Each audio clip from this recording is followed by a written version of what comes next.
Hello everyone. पिछले video में हमने कंपोजिट फंक्शंस के जो इन्वर्स से रिलेटेड एक एग्जाम्पल सॉल्व किया था और उस एग्जाम्पल में हमने देखा था कि किसी भी कंपोजिट फंक्शन का जो इन्वर्स है वो इंडिविजुअल फंक्शन के इन्वर्स से किस तरह से रिलेटेड होता है, लेकिन वो हमने उस पर्टिकुलर एग्जाम्पल में ही वेरीफाई किया था। आज हम एक क्वेश्चंस के माध्यम से इसको प्रूव करेंगे।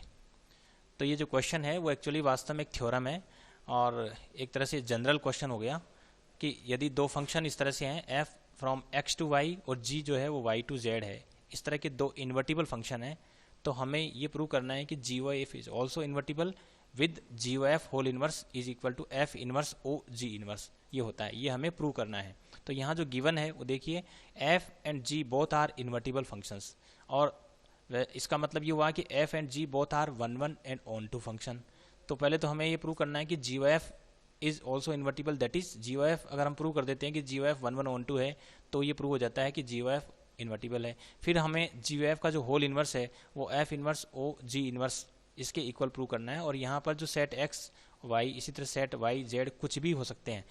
पहले एग्जाम्पल में ये सेट जो है वो फाइनाइट सेट थे और कुछ दिया हुआ था, x y z की वैल्यू दे रखी थी कि इस x y z सेट में कौन कौन से एलिमेंट है, लेकिन यहाँ इन जनरल हमें ये प्रूव करना है।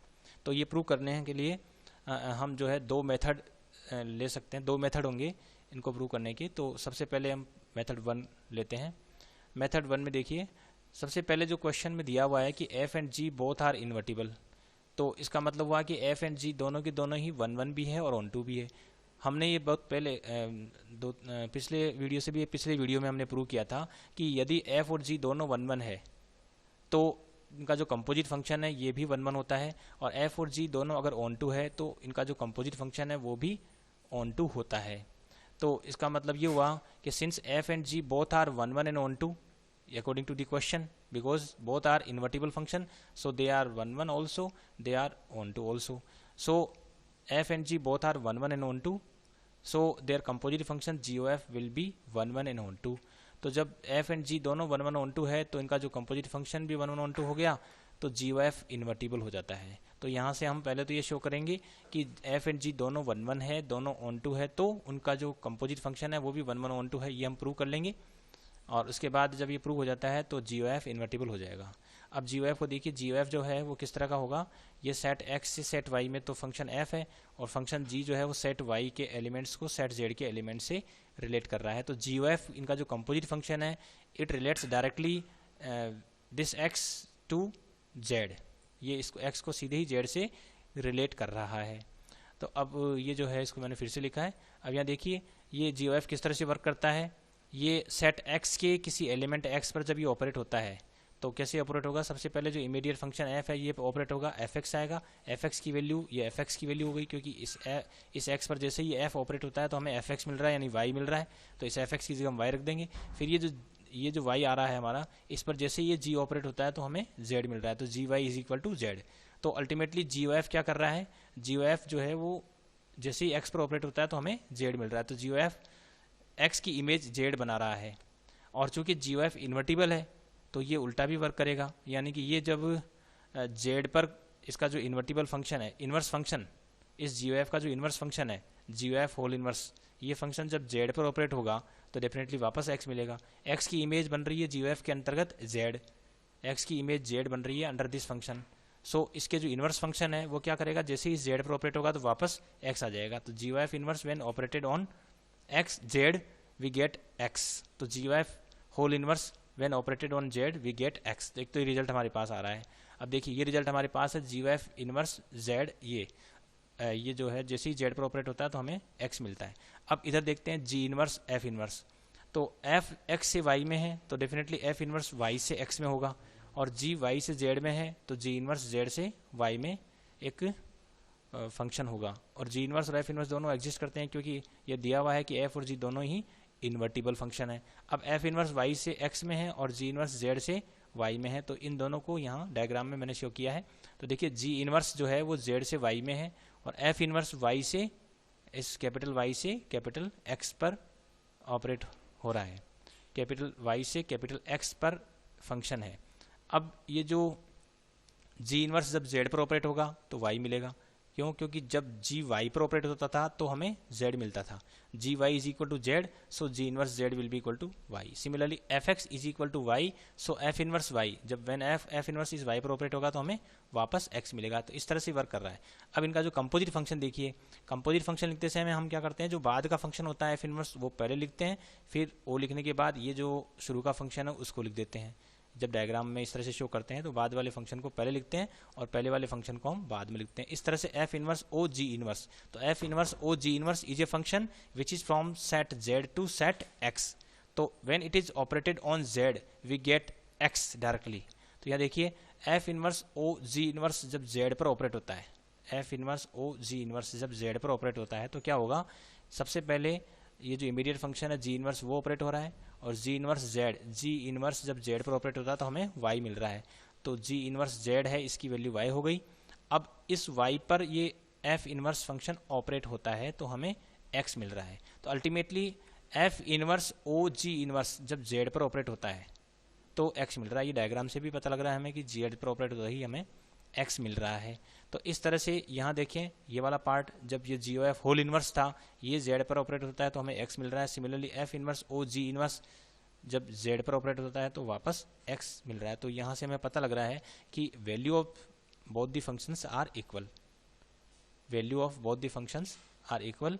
दूसरा F inverse O ji inverse is a function from Z to X, और हमने देखा था कि जी ओ एफ इनवर्स जो था वो भी जेड से एक्स में हुआ, क्योंकि जी ओ एफ जो था, जी ओ एफ देखिए, जी ओ एफ फंक्शन जो था वो एक्स कैपिटल एक्स से जेड में है, तो इसका जो होल इनवर्स होगा वो जेड से एक्स में एक फंक्शन होगा। तो इसका ये जो जी ओ एफ इनवर्स है ये जेड से एक्स में फंक्शन है, और ये वाला भी जो है वो जेड से एक्स में फंक्शन है। तो इन दोनों का, इस एफ इनवर्स ओ जी इनवर्स और जी ओ एफ होल इनवर्स, इन दोनों का डोमेन और कोडोमेन भी इक्वल है, और हमने देखा अभी अभी कि इनकी वैल्यू भी एक आ रही है।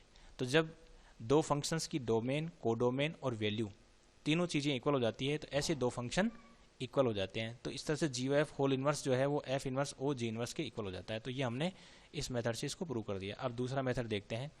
दूसरे मेथड में हम देखते हैं सबसे पहले कि f and g are invertible, so F inverse and g inverse exist. ये तो पहले में भी हमने किया था, ये एग्जिस्ट करेगा क्योंकि इन्वर्टिबल है। तो एफ एक्स टू वाई है तो F inverse Y to X होगा। Similarly G Y to Z है तो G inverse Z to Y एक फंक्शन होगा। अब देखिए एफ इनवर्स ओ जी इनवर्स जो है किस तरह से होगा वो हमने देख लिया पहले भी, तो यहाँ फिर से देख रहे हैं कि f inverse O ji inverse is a function from Z to x, g O F is a function from x to z. तो यहाँ से हमें पता लग रहा है कि जी ओ एफ का जो होल इनवर्स है, जी ओ एफ का होल इनवर्स देखें तो ये जेड से एक्स में एक फंक्शन होगा, और ये भी जेड से एक्स में एक फंक्शन है, ये जेड से एक्स में फंक्शन है। तो अब देखिए जी ओ एफ एक फंक्शन है जो एक्स टू जेड है, और f inverse O ji inverse is a function from Z to x है।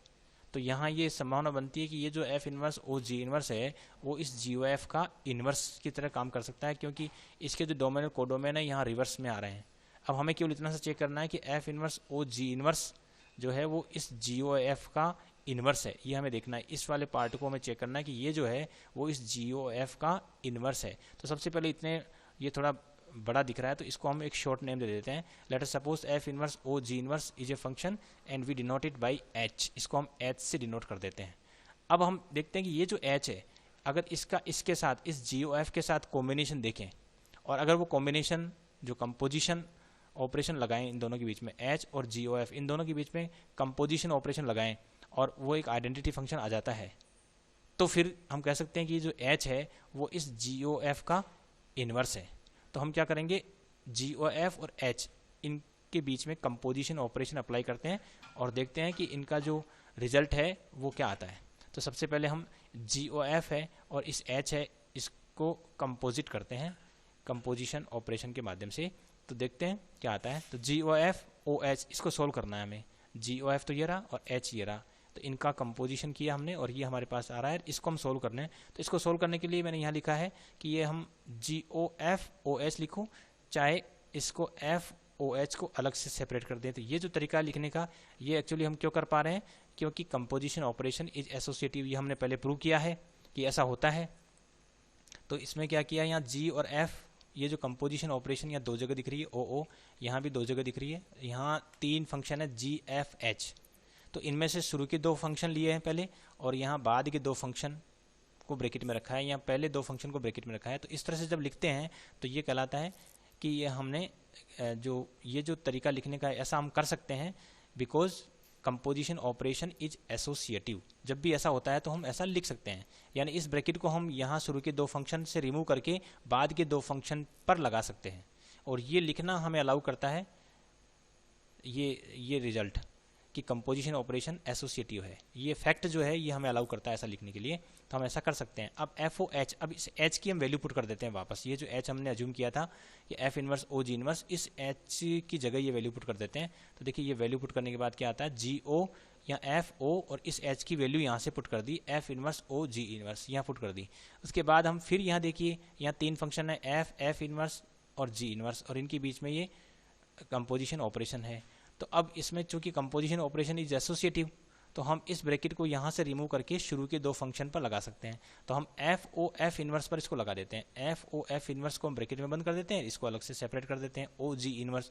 और ये हम क्यों कर पाएंगे, क्योंकि कंपोजिशन ऑपरेशन इज एसोसिएटिव। तो हमने ये कर दिया। इसके बाद एफ ओ एफ इनवर्स, चूंकि एफ इनवर्स इस एफ का इनवर्स है, तो एफ ओ एफ इनवर्स एक आइडेंटिटी फंक्शन हो गया, तो इसकी जगह हम आई लिख सकते हैं। तो इस वाले पार्ट को हम आई से रिप्लेस कर देते हैं। तो ये आई से रिप्लेस करने के बाद ये हो जाएगा आई ओ जी इनवर्स। और आइडेंटिटी फंक्शन किसी के साथ भी जब कंपोजिट होता है तो रिजल्ट सेम रहता है, तो ये वापस जी इनवर्स ही हो जाएगा। तो जब ये जी इनवर्स है तो जी इनवर्स जब जी के साथ कंपोजिट होगा तो वापस आई आ रहा है। तो इसका मतलब हुआ कि जी ओ एफ, ये जी ओ एफ और ये जो एच है, इनका कंपोजिशन आइडेंटिटी फंक्शन आ रहा है। अब फिर से देखते हैं कि ये हमने पहले तो देखा था जी ओ एफ के बाद में एच लेकर उसको कंपोज किया, जी ओ एफ को पहले लिखा, एच को बाद में लिखा। अब की बार हम एच को पहले लिख रहे हैं, जी ओ एफ को बाद में लिख रहे हैं, और फिर इसका कंपोजिशन देख रहे हैं क्या आता है। तो यहाँ फिर से ये जो ब्रैकेट है इसको यहाँ बाद के दो फंक्शन से रिमूव करके शुरू के दो फंक्शन पर लगा दिया है। तो ऐसा हम क्यों कर सकते हैं, क्योंकि ये ऑपरेशन क्या है, कंपोजिशन ऑपरेशन एसोसिएटिव है, इसलिए हम ऐसा कर सकते हैं। अब इसमें हम इस एच की वैल्यू पुट कर देते हैं जो एफ इनवर्स ओ जी इनवर्स है। इसके बाद यहाँ देखिए फिर से ये एक दो ये तीन फंक्शन है, यहाँ इस ब्रैकेट को यहाँ से रिमूव करके बाद के दो फंक्शन जी इनवर्स ओ जी पर लगा देते हैं। ऐसा हम कर सकते हैं क्योंकि ये ऑपरेशन एसोसिएटिव है। इसके बाद जी इनवर्स ओ जी को हम आई से रिप्लेस कर देते हैं, और ये आई से रिप्लेस कर दिया है। इसके बाद ये एफ इनवर्स है, ये ओ और ये आई, और ये वाला पार्ट वापस एफ इनवर्स हो जाएगा, और ये एफ है तो F inverse O F is equal to I. तो हम यहाँ देखते हैं कि एच ओ, ये जो जी ओ एफ ओ एच के साथ ले रहे हैं, जी ओ एफ और एच इनका कंपोजिशन कर रहे हैं। तो पहले जी ओ एफ को पहले लिया है, एच को बाद में लिया है, यहाँ एच को पहले लिया है, जी ओ एफ को बाद में लिया है, लेकिन इनका जो कंपोजिशन है वो आई आइडेंटिटी फंक्शन आ रहा है। तो इससे ये प्रूव हो जाता है कि ये जो एच है इस जी ओ एफ का इन्वर्स है, एच जो है वो इस जी ओ एफ का इन्वर्स है, ये यहाँ से प्रूव हो जाता है। अब एच की वैल्यू हम वापस सब्स्टिट्यूट कर देते हैं। एच की वैल्यू हमारे पास है एफ इन्वर्स ओ जी इन्वर्स, इसलिए जी ओ एफ का जो होल इन्वर्स है वो एफ इनवर्स ओ जी इनवर्स हो जाता है, क्योंकि एच की वैल्यू ये है। तो ये वैल्यू जैसे सब्स्टिट्यूट करते हैं तो ये यहाँ से ये प्रूव हो जाता है। तो इन जनरल जो है ये रिजल्ट हमेशा ट्रू होता है। जब भी दो फंक्शन एफ और जी इन्वर्टिबल होते हैं तो उनका जो कंपोजिट फंक्शन है वो भी इन्वर्टिबल होता है। F and G both are invertible, so G O F is also invertible and their whole inverse will be equal to F inverse O ji inverse. तो जब उनके होल का इनवर्स लिखेंगे तो हम अंदर के जो जी और एफ फंक्शन है इनको थोड़ा इनका ऑर्डर चेंज कर देंगे, एफ को पहले लिख देंगे और जी को बाद में लिख देंगे। यानी यहाँ जी ओ एफ है तो यहाँ एफ इनवर्स ओ जी इनवर्स हो गया, इस एफ जो बाद में था वो पहले आ गया और जो पहले था वो बाद में आ गया है। तो इस तरह से हम इसको लिखेंगे। तो ये जनरल रिजल्ट है, और ये चूंकि एक थ्योरम है तो इसलिए आपको ये रिजल्ट हमेशा याद रखना है। Thanks for watching this video.